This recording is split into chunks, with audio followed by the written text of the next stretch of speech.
So this is the part 3 of the video on CVP Analysis at ang pag-uusapan po natin dito ay ang how to use the CVP Analysis for break-even planning. More on, ang titingnan natin dito are the formula na ginagamit natin in determining the break-even point. Pero ano po ba muna ay yung tinatawag natin na break-even? So, yung term natin, yung break-even na tinatawag natin or yung break-even point na tinatawag natin is the level of sales volume where total revenues and total expenses are equal. No, kaya nga sinabi natin na break-even point, parang wala't wala.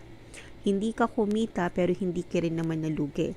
At kailan nangyayari yung walang kita at walang lugi? Only when yung total revenues natin ay equal sa total expenses.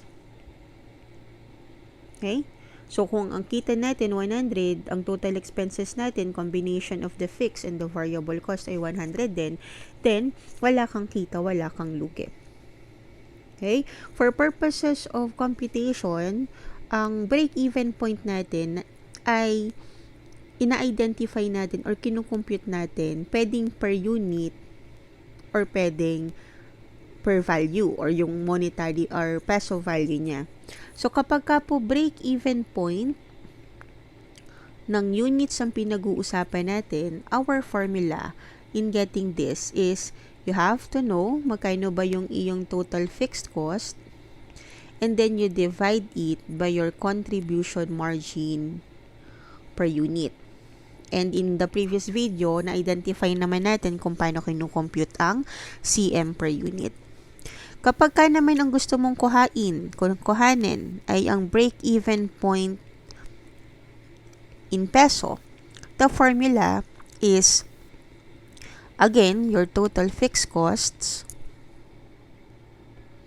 you divide it by the contribution margin ratio. And again, in the previous video, pinag-usapan na rin po natin yon. Okay, so bigyan natin ng example to. So, let us say, ang selling price natin per unit ay 100 pesos.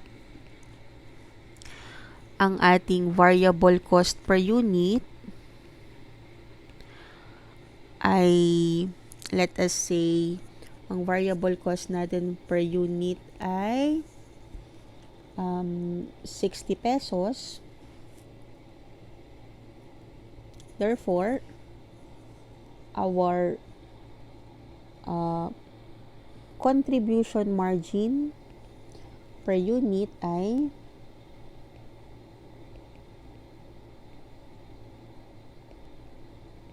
magkano?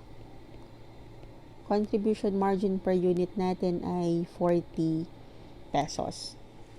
And considering that this is 100%, this is 60%, and our contribution margin ratio is 40%.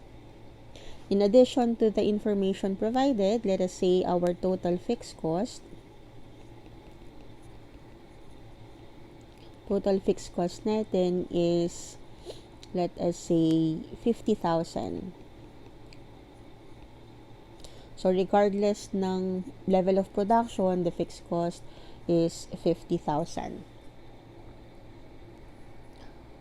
The assumption is fixed cost is 50,000.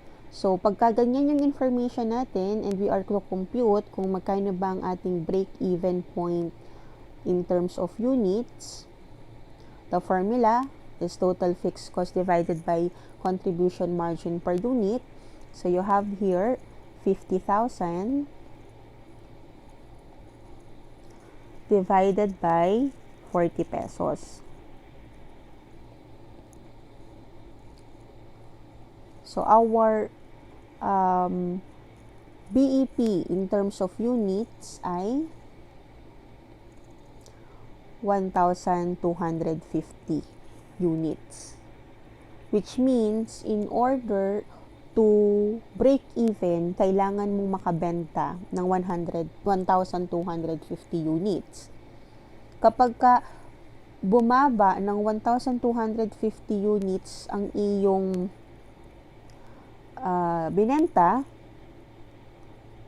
ibig sabihin, you will be operating at a loss. Pero kapag ka naman more than, you will be operating at a profit. Okay? In terms of BEP or break-even point naman na pesos yung pinag-uusapan natin, what is the formula? Total fixed cost divided by the ratio. So, that's 50,000 divided by 40%. So, 50,000 divided by 40%, it will give you 125,000. So, ibig sabihin, kailangan mong makabenta ng nagkakahalaga ng 125,000. Where, base nga dun sa ating first na computation, this 125,000 is equivalent to 1,250 units, which is actually can be proven naman because pagka dinivide natin yan, yung 125,000 pesos na break-even point per na peso divided by the break-even point per unit na 1,250, you will be arriving at 100 pesos. Yeah, 100 pesos. And that 100 pesos is actually the selling price per unit, which is of course part of our given. Okay? So, let's just prove na kapag less than yung ating naibenta, ay magkakaroon tayo ng loss. So, let us say, ang nabenta lang natin, ang sold natin is, ang sold po natin, let us say, ay 1,200 units lang. So, kung 1,200 units lang yan, ang ating sales, that's 1,200 multiplied by 100 pesos. And that will give us 120,000. Yung variable cost natin, kung 1,200 yan, ang variable cost natin kanina, 60 pesos. So, 1,200 times 60 pesos, that is 72,000. Therefore, ang ating contribution margin magkano? 120,000 minus 72,000, it will give us 48,000. And our fixed cost, dahil nga fixed ito, it will be 50,000 as given. Okay? So, 48,000 minus 50,000, we have a negative 2,000, which is a loss. Okay, bakit? Kasi mas mababa doon sa break-even point ang nabenta mo. Let us assume naman na ang nabenta natin ay 1,300 units, which is more than the break-even point. So, ang sales natin, 1,300 times 100, it will give us 130,000. Ang variable cost natin, that's 1,300 times 60. It will give us 78,000. 78,000 minus 130,000 minus 78,000.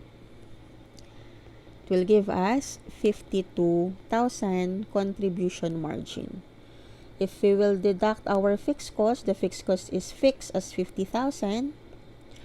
We have a profit of 2,000. Since more than the break-even point yung nabenta natin, kikita tayo. Okay?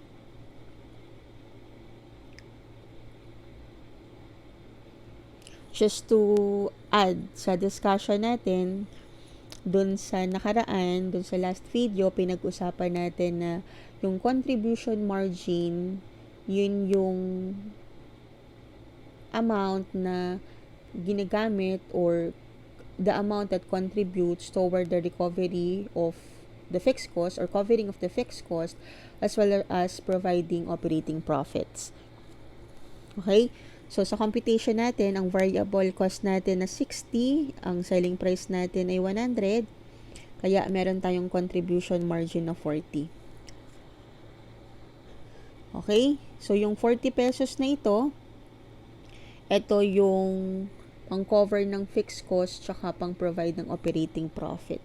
Sa case natin kanina, ang atin pong break-even point ay 1,250. Yung nabenta natin, 1,300. So, therefore, meron kang 50 units na ibenta in excess of the break-even point. Okay? If you will multiply this by the 40 pesos na contribution margin, you will be arriving at 2,000 pesos, which is actually your profit.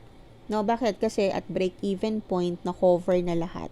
Na-cover ang variable cost, na-cover din ang fixed cost. So, kung nakabenta ka ng higit doon sa break-even point, ang magiging contribution or ang magiging profit mo ay di kung ilan yung nabenta mo in excess, you multiply it by the contribution margin. No? Ay ma'am, bakit po 40 lang? Bakit po hindi po yung 100 pesos?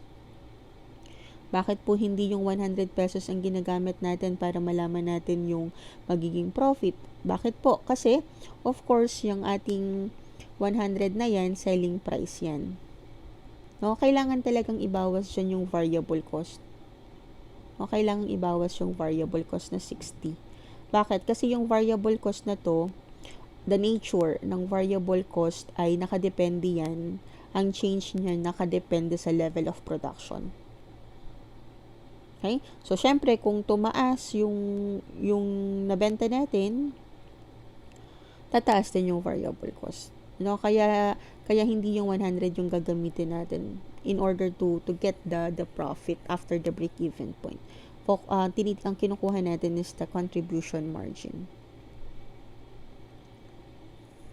Okay? So, that is the break-even point.